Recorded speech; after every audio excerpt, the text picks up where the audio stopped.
Hello प्यारे बच्चों, एक फिर से आप सभी का स्वागत है गोल एकेडमी ऑनलाइन क्लास में। हम आप सभी बच्चों को पढ़ा रहे हैं क्लास 10th की मैथ। टॉपिक चल रहा है आपका एक्सरसाइज 9A का त्रिकोणमिति के कुछ अनुप्रयोग। ठीक है, तो इसे समझेंगे ऊंचाई और दूरी से रिलेटेड सवाल है। बहुत अच्छी एक्सरसाइज है जो पढ़ने में मज़ा भी आती है। क्यों? उसमें चित्र बना के हम एक्सरसाइज को अच्छे से पढ़ते हैं। ठीक है, तो जिन बच्चों ने अभी इसके पहले की 9A की स्टार्टिंग के जस्ट कल वाली अगर वीडियो नहीं देखी तो बच्चे कल वाली वीडियो को जरूर एक बार देख लेंगे, क्योंकि उसमें आपको बताया गया था कि ऊंचाई से और नीचे दूरी से रिलेटेड आपको कुछ चीज़ें बताई गई थी। उन्हें बताया गया था उन्होंने कौन क्या होता है। ठीक है, तो आप लोग बस इतना देख लीजिएगा उन्हें और स्टार्टिंग से पढ़िए तो और आपको अच्छा लगेगा। ठीक है, आज की क्लास को स्टार्ट करते हैं 4 नंबर के सवाल से। ठीक है, तो देखिए सब बच्चे बोर्ड पे देखेंगे 4 नंबर सवाल में क्या लिखा हुआ है, अच्छे से सब लोग रीड करेंगे। ठीक है, आपका लिखा है यहाँ पर देखिए सब लोग, जिस समय सूर्य का उन्नयन कोण 30 था, जिस समय सूर्य का उन्नयन कोण 30 था। उन्नयन कोण 30 का मतलब था किसी भी खंभे पे ले लो या किसी मकान पे जब सूर्य की परछाई पड़ रही थी तो वो सूर्य ऐसी जगह पे था कि वो 30 डिग्री का कोण बना रहा था। किसी के मान लो मेरी परछाई सूर्य पड़ रहा था तो 30 डिग्री का कोण बना रही थी मेरी परछाई। ठीक है, 30 डिग्री का कोण बना रही थी। लिखा है एक स्तंभ की परछाई 20 मीटर नापी गई। स्तंभ की ऊंचाई बताइए। अब आपका एक स्तंभ है, ये देखिए समझिएगा, ये एक आपका क्या है बेटा, स्तंभ है। अब इस स्तंभ की, ठीक है, परछाई अगर सूर्य इधर होगा, ये ए और बी हमारा क्या है, स्तंभ है। अगर आपका सूर्य उस साइड होगा, ठीक है, तो परछाई इस साइड होगी। ठीक है, तो परछाई कैसे आती है, कुछ इस प्रकार से आएगी। यानी भाई यहाँ पे सूर्य है तो आपके नीचे कुछ इस प्रकार से परछाई बनेगी, इस प्रकार से ऐसे बनेगी। यहाँ पे सूर्य होगा, परछाई नीचे आएगी जमीन पे। ठीक है, अब जो ये परछाई बनी है यहाँ से लेकर यहाँ जहाँ तक ये परछाई बनी है यहाँ तक कोण हमारा 30 डिग्री नापा गया। ठीक है, और जो खंभे से लेकर जितनी पूरी परछाई की दूरी आपको 20 मीटर दिया है, ये तो दिया है भाई। परछाई कितनी है, 20 मीटर, इसका नाम सीधे दे देना। तो ये हमारी क्या है बेटा, 20 मीटर है। 20 मीटर है, बताइए कोई दिक्कत यहाँ तक, ये 20 मीटर हो गया। ठीक, अब आपको बताना है कि ये जो स्तंभ लगा है इसकी क्या ऊंचाई, ऊंचाई को क्या बोलते हैं, ऊंचाई h। ठीक है, ये आपको h बताना है कि कितनी होगी। ठीक है, स्तंभ की ऊंचाई आपको बताना है। बताइए इस डायग्राम में यहाँ तक किसी बच्चे को कोई डाउट, डायग्राम समझ में आ गया बेटा। अब एक्सरसाइज को समझते हैं। ठीक है, एक्सरसाइज के सवाल को लिखा है स्तंभ की ऊंचाई ज्ञात कीजिए। तो आप यहाँ लिखोगे माना, क्या लिखोगे, माना स्तंभ की ऊंचाई स्तंभ की ऊंचाई क्या माना है आपने, h, यहाँ लिख दोगे h है। ठीक है, तब समकोण त्रिभुज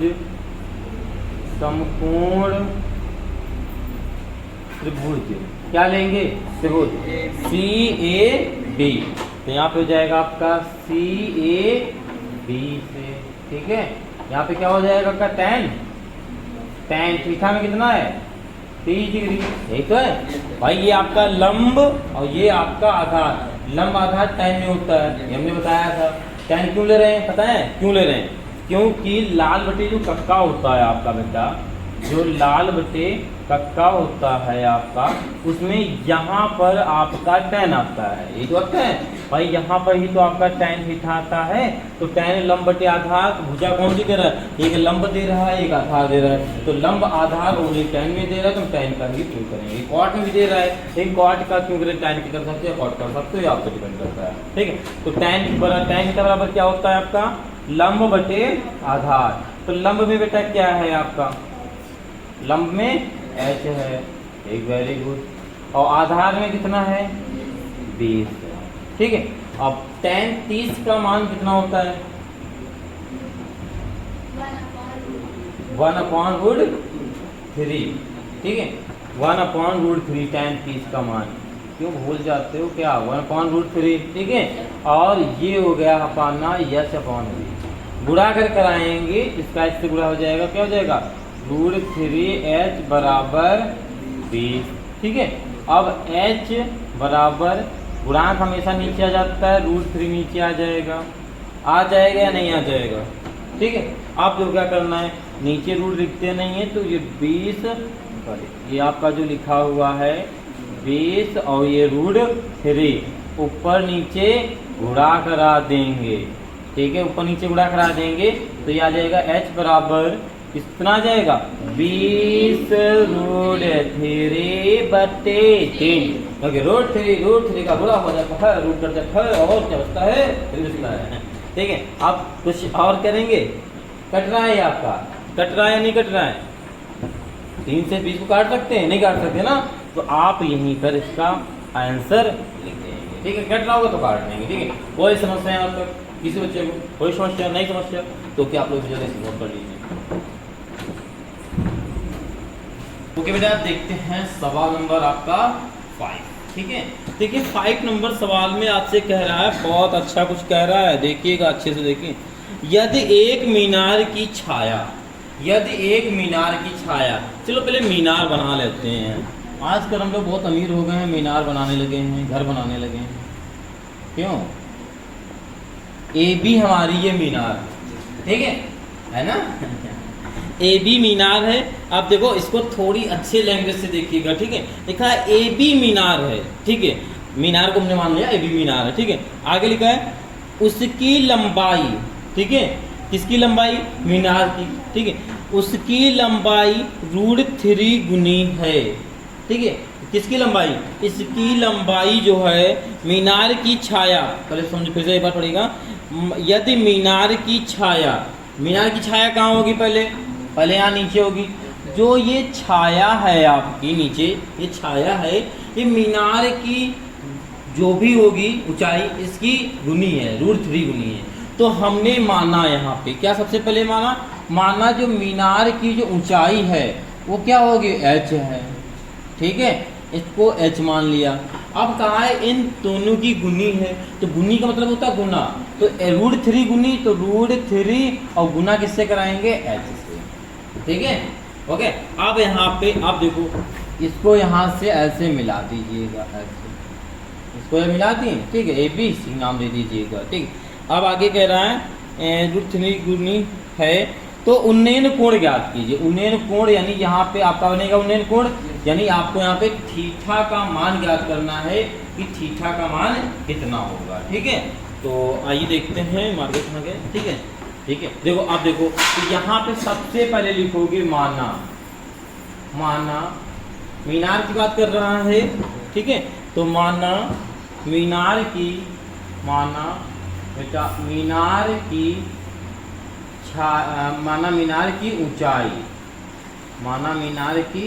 ऊंचाई h है। ठीक है, और परछाई √3 गुनी कह रहा था। ठीक है भाई, जो परछाई है यानी छाया है, यहाँ पे लिख देना बेटा, जो मीनार की छाया है वो क्या है? मीनार की ऊंचाई, मीनार की ऊंचाई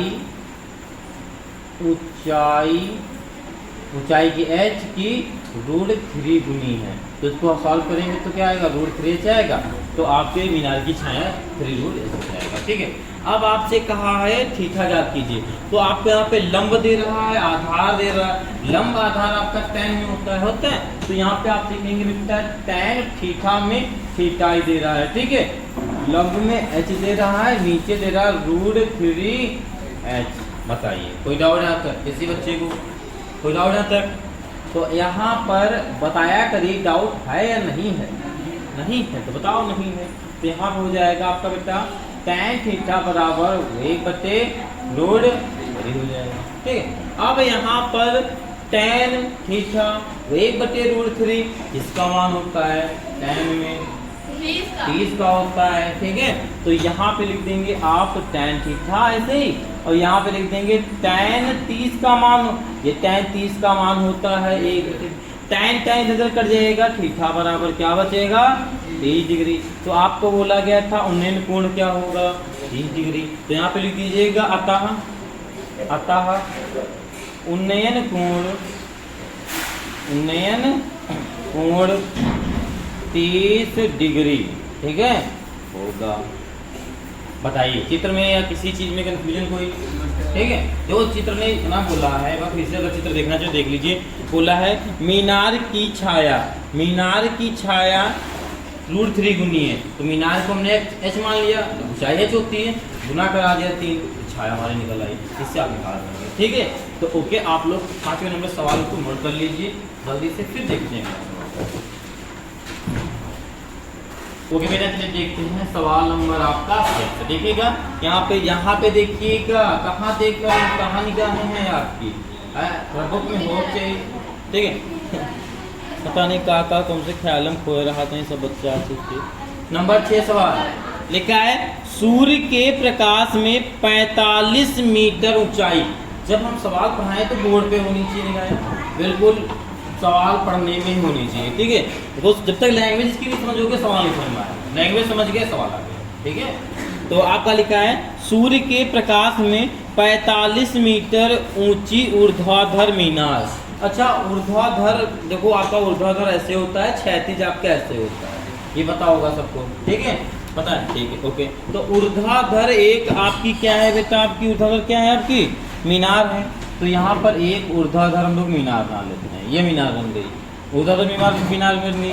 इसकी जो ऊंचाई है वो कितनी है, 45 मीटर। तो यहाँ पे लिखेंगे 45 मीटर, ये आपकी जो है AB जो है मीनार है। अब कहा गया है ऊर्ध्वाधर मीनार की छाया, छाया कहाँ होगी बेटा, ये नीचे होगी ना भाई, सूर्य इधर है तो छाया इधर होगी, या सूर्य इधर होगी, कुछ दिक्कत, चाहे छाया इधर बनाओ चाहे इधर बनाओ, रेखा जैसे बनाओ। ठीक है, छाया आपकी इधर है, जिनकी जो छाया है वो आपकी है 45√3 है। अब आगे कहाँ है, तो इसका उन्नयन कोण बताइए सूर्य का, तो ये आपका बनेगा यहाँ पर थीटा बनेगा। ठीक है, कोई ये सवाल आप लोग कर सकते थे, जैसे आपका 5वां था वैसे आपका ये। ठीक है, तो ये कैसे करेंगे, तो सबसे पहले क्या लिखेंगे, माना, क्या लिखेंगे, माना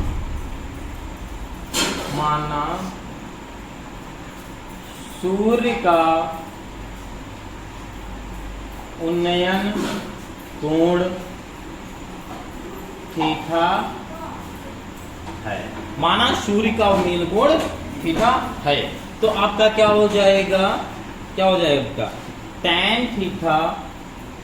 tan थीटा बराबर लंब में कितना है आपका 45, नीचे 45√3। ठीक है, अब 45 से 45 कट जाएगा ना, बचेगा आपका बेटा tan थीटा बराबर 1/√3। क्या बचेगा, 1/√3। अब 1/√3 किसका मान होता है, 1 में tan थीटा, तो यहाँ पे हो जाएगा आपका tan थीटा, यहाँ पे हो जाएगा tan 30 डिग्री। tan क्या हो जाएगा, थीटा बराबर इसका भी मान कितना आएगा, 30 आएगा। तो आप क्या लिख देंगे, अतः सूर्य का उन्नयन कोण 30 डिग्री है। ठीक है, नीचे क्या लिख देंगे, अतः सूर्य का उन्नयन कोण 30 डिग्री है। बताइए कोई डाउट आकर किसी बच्चे को? ओके, तो आप लोग जल्दी से जल्दी नोट कर लीजिए, और सही बच्चे क्लास को सब्सक्राइब जरूर कर लेंगे अगर नहीं किया है, अगर चैनल पे आप नए हैं, और क्लास को शेयर जरूर करते रहिएगा। ठीक है, आप लोग नोट भी कर लीजिए। ओके बेटा, सवाल नंबर देखते हैं 7वां। देखिए 7वें में क्या कह रहा थे, ध्यान से पढ़िएगा। 7वें में लिखा है, देखो 7वें में आपको डायग्राम भी दिया है ना। ठीक, तो सबसे पहले डायग्राम बताते तो और अच्छा आपको लगेगा। ठीक है, देखा सर्कस का एक कलाकार, सर्कस देखे हो, मेले गए हो, देखे हो ना, सर्कस मेला में देखा होगा लोग रस्सी के ऊपर, तो एक रस्सी के बैलेंसिंग पे हाँ चलते, मतलब रस्सी एक पतली सी रस्सी होती है, और तो ऐसे हाथ फैला लिए और तो ऐसे चलते रहते हैं, मतलब एक झोपड़ी अच्छी इनके बैलेंस बना देती है। वो बचपन से प्रैक्टिस किए होते हैं अच्छी चीज, कोई किसी डिग्री नहीं, किसी कॉलेज पढ़ने गए होते हैं, लेकिन क्या किए होते हैं, प्रैक्टिस किए होते हैं। इसीलिए कहते हैं प्रैक्टिस करने से बहुत कुछ हो सकता है। एक सर्कस वाला एक पतली सी रस्सी पे चल सकता है, एक पतली सी रस्सी पे चल सकता है। किस कारण चल पाता है? सिर्फ प्रैक्टिस के कारण। कोई डिग्री कॉलेज, कोई स्कूल, कोई कोचिंग नहीं जाता है, जाता है कहीं नहीं जाता है, सिर्फ प्रैक्टिस करता है बचपन से लेकर। वो अपने पिताजी को देखता है चलते हुए रस्सी पे, वो धीरे धीरे चलने लगता है, बहुत बेहतरीन चल लेता है, एक रस्सी पे चल सकता है, सोचो। ठीक है, तो प्रैक्टिस से कुछ भी संभव है, आप कुछ भी कर सकते हो। एक काम में अगर आप लगातार प्रैक्टिस कर लो, कोई चाहे जितना बड़ा काम हो, आपका कंप्लीट काम हो जाएगा। एक प्रैक्टिस में इतनी ताकत है, किसी चीज़ में ताकत ही नहीं है। आप एक काम में लगातार प्रैक्टिस करते रहो, आज नहीं, कल नहीं, परसों नहीं, नरसों, एक दिन तो आएगी ना, कन्फर्म है ये बात। आज नहीं, कल नहीं, परसों नहीं, लेकिन आप उसमें लगातार लगे हो तो आज हो जाएगी। ठीक है, तो अगर कोई चीज़ नहीं समझ में आती है तो उसमें लगे रहो। कभी हमसे पूछो, कभी दोस्त पूछो, मतलब कहीं ना कहीं से उसके बारे में सोचो, सर्च करो, पर उसको मुझे जब तक कर नहीं लेना है, करना मतलब कुल मिलाकर मुझे करना है। सर्कस वाले पास क्या होता है? विकल्प ही नहीं होता है। पिताजी कर रहे हैं, वो रोज देख रहा है, वो रोज रनिंग प्रैक्टिस करता है, धीरे धीरे एक दिन में नहीं सीख जाता है, एक दिन में नहीं सीख जाता है, लेकिन वो रोज करता रहता है अपने पिताजी के साथ। कभी पिताजी चढ़ा देते हैं, खुद चढ़ने की कोशिश करता है। और वही अगर सर्कस वाला अगर कोई डिग्री कॉलेज में सीखने जाता तो मैं कहता हूँ जल्दी नहीं सीख पाता। क्यों नहीं सीख पाता? क्यों पता है? क्योंकि सर्कस वाले का बच्चा है जो रस्सी चलना सीखता है, वो अपनी इच्छाओं से चलना सीखता है। उसके अंदर की मन की इच्छाएं होती हैं, ना कोई चाबुक लिए पीछे पड़ा है, ना कुछ पड़ा है, वो देखता है और वो चलना स्टार्ट करता है, रोज प्रैक्टिस करता है। और कॉलेज कहीं और होता तो उसके अंदर प्रेशर होता कि आपको चलना है, तो वो सीख ना पाता। उसके अंदर एक डर होता, रस्सी चलता उसके अंदर डर होता कहीं मैं गिर ना जाऊँगा। ठीक है, तो इस डर को आप लोग निकालो कि कहीं मैं फेल नहीं हो जाऊँगा, कि मेरे नंबर कम नहीं आएंगे। इससे मतलब नहीं है, आपको सिर्फ पढ़ना है, अच्छे नंबर लानी है, इससे मतलब होना है। समझ रहे हैं? तो अब आगे देखो 7 नंबर सवाल। तो 7 नंबर सवाल में लिखा हुआ है सर्कस का एक कलाकार 20 मीटर लंबी डोर पर चढ़ रहा है। तो अच्छा, 20 मीटर लंबी डोर पर चढ़ रहा है जो अच्छी तरह से तनी हुई है और भूमि के एक सीधे खंभे के शिखर से बंधी हुई है। ठीक है, यदि भूमि के साथ डोर द्वारा बनाया गया 30 डोर है। ठीक है, एक ये आपका क्या है? खंभा है। बात को समझिए, ये क्या है? आपका एक खंभा है। अब खंभे में ऊपर शीर्ष पर, यही तो बोला है, खंभे के शीर्ष में एक डोरी को बांधा गया है, डोरी बांध दिया गया है। उस डोरी को कस के तान दहन और यह जमीन में यहाँ एक बिंदु पर ऐसे 30 डिग्री का उन्नयन कोण बनाते हुए नीचे बांध दिया गया है। ठीक है, अब इस पे सोचो, इस पे सर्कस वाला लड़का जाएगा चढ़ के। ठीक है, पॉसिबल है इतना, लेकिन वो चढ़ रहा है, सर्कस वाले करते हैं। ठीक है, 30 डिग्री का है। आगे आपसे क्या लिखा हुआ है? कहाँ गया? 7 में 30 डिग्री का है। आगे क्या है? जो डोरी है आपकी, पहले चित्र में यहाँ पर ए दिया है, यहाँ बी दिया है, यहाँ सी दिया है। आप देखो यहाँ पे बेटा, जो डोरी है, डोरी कितनी है बताइए? डोरी की लंबाई कितनी है? 20 मीटर है। 20 मीटर लिख देंगे। ठीक, यहाँ पे 20 मीटर है तो आप 20 मीटर लिख देंगे। लिख दिए 20 मीटर। अब डोरी की पर चढ़ रहा है जो अच्छी तरह से तनी हुई है, 30 डिग्री का कोण बना रही है। तो बताइएगा खंभे की ऊंचाई ज्ञात कीजिए, यही तो लिखा है। सब बच्चे देखेंगे क्या कह रहा है? खंभे की ऊंचाई ज्ञात कीजिए। खंभे की ऊंचाई कहाँ पर होगी? यहाँ पर होगी। यानी आपको क्या बताना है? एच बताना है। ठीक है, एच बताना है। और दिया क्या क्या है? तो सबसे पहले जो लास्ट में लिखा होता है, जैसे लिखा है खंभे की ऊंचाई ज्ञात कीजिए, तो उसी को लिखना है। माना जो लास्ट में ज्ञात कीजिए लिखा है उसको काट दो, बस वहीं पे एच ओच दे देंगे। जैसे यहाँ पे लिखना, यहाँ पे देखो बहुत अच्छे से लिखा है कि तो खंभे की ऊंचाई ज्ञात कीजिए, तो यहाँ पे लिखोगे माना। क्या लिखोगे? माना, कहीं याद नहीं करना। माना खंभे की ऊंचाई h है। माना खंभे की ऊंचाई h है। तब समकोण त्रिभुज बनाएंगे। तब समकोण त्रिभुज। बताओ समकोण त्रिभुज में आप लोग क्या देंगे? हाँ, A B C। ठीक है, क्योंकि B आपका 90 डिग्री बीच में रहेगा। इस बात का कि मैंने बताया जब भी एबीसी लिखेंगे तो बुझ में समकोण त्रिभुज जहाँ पे 90 एंगल का कोण बनता है वो आपका बीच में रहेगा बी, बाकी सी ए आप आगे पीछे कर सकते हैं, ठीक है। अब यहाँ पर मुझे एक चीज बताइएगा, ये कौन सी भुजा है? कर्ण है। ये क्या है? लंब है। तो इसमें लंब और कर्ण कहाँ पर है? देखो लंब और कर्ण कहाँ है? साइन में। तो इस बार tan नहीं आएगा, क्या आएगा? साइन आएगा यहाँ पर। क्यों आएगा साइन? ये बात समझ में आई नहीं आई? आ गई? तो साइन में क्या लिखा है? 30 डिग्री। तो यहाँ पे लिख देंगे 30 डिग्री, ठीक है। ओके, कोई डाउट है सर? अब साइन का क्या होता है बेटा? लंब बटे कर्ण। तो लंब में h है, कर्ण में 20 है। अब साइन 30 का मान क्या होता है? 1/2। आओ मेरे शेरों, 1/2। 1/2 h अपॉन, बताओ कोई समस्या? अगर इसको नीचे काटना चाहो तो काट सकते हैं, सबको पता है ना। गुणा कराएंगे अपन, बोल बच्चा h अपॉन h बराबर 10 मीटर। बताओ कोई समस्या है? तो क्या आ जाएगी? खंबे की ऊंचाई कितनी होगी? 10 मीटर। तो आप नीचे क्या लिख देंगे? अतः खंबे की ऊंचाई 10 मीटर। बताइए सवाल में कोई डाउट किसी बच्चे को? तो ओके बेटा, आप लोग जल्दी से इसे नोट कर लीजिए, फिर देखते हैं। ओके बेटा, तो देखते हैं सवाल नंबर आपका 8, ठीक है। 8 थोड़ा अच्छे से देखिएगा क्योंकि उसको थोड़ा लैंग्वेज जो है इसकी बहुत भारी है। तो आपका देखो लिखा क्या हुआ है, सब बच्चे देखेंगे बुक में, ठीक है। लिखा एक ठेकेदार बच्चों को खेलने के लिए, एक ठेकेदार है, ठीक है, बच्चों के खेलने के लिए, ठीक है, बच्चों के खेलने के लिए एक पार्क में 2 फिसलन पट्टी लगाता, ठीक है।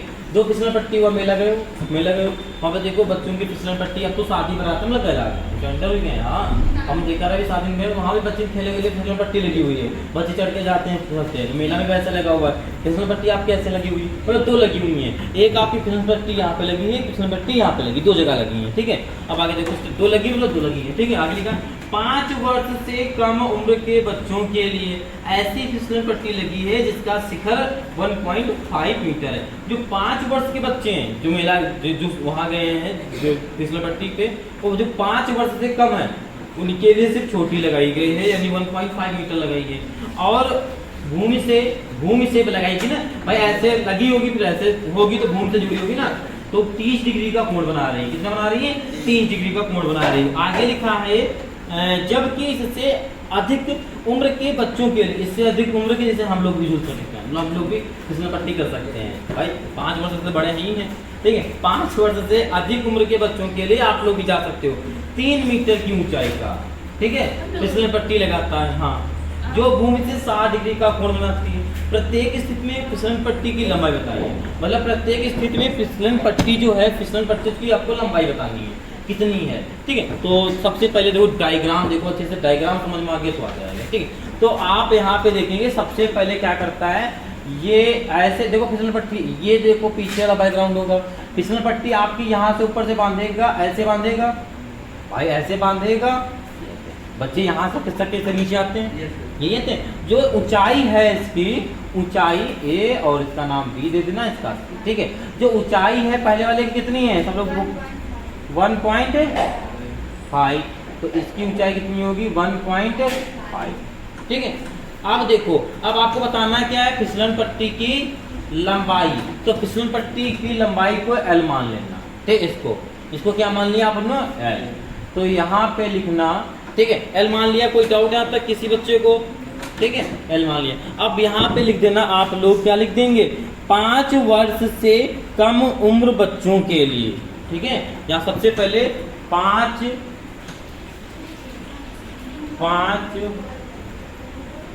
यहाँ से आ रहा होगा, थोड़ा इधर सबसे बड़ा सवाल है। 5 वर्ष के कम उम्र के बच्चों के लिए, ठीक है। 5 वर्ष से जो कम बच्चे हैं उम्र, उनकी जो फिसलन पट्टी है, माना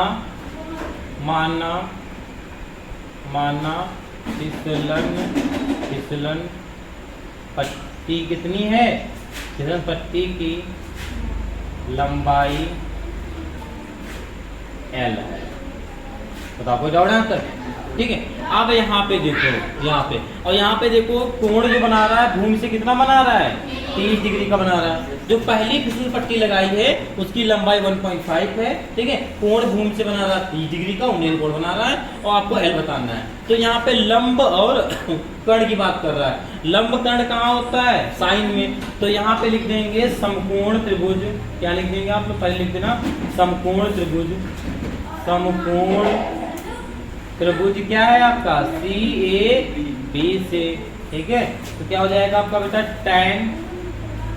tan 30 डिग्री बराबर, tan 30 डिग्री बराबर में हो जाएगा आपका 1.5।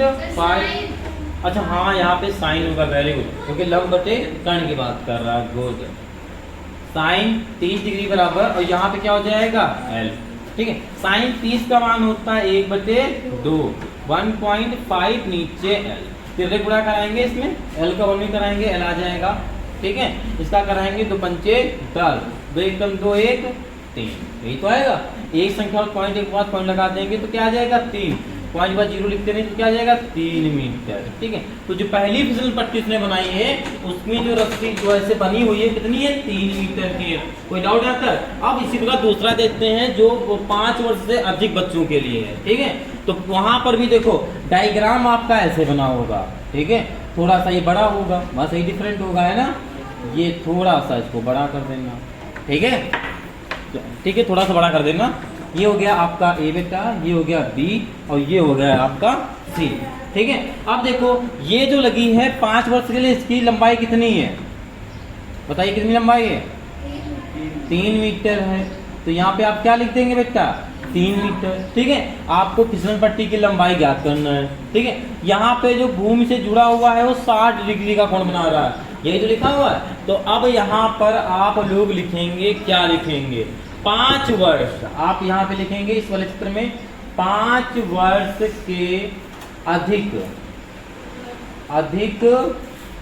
उम्र के बच्चों के लिए।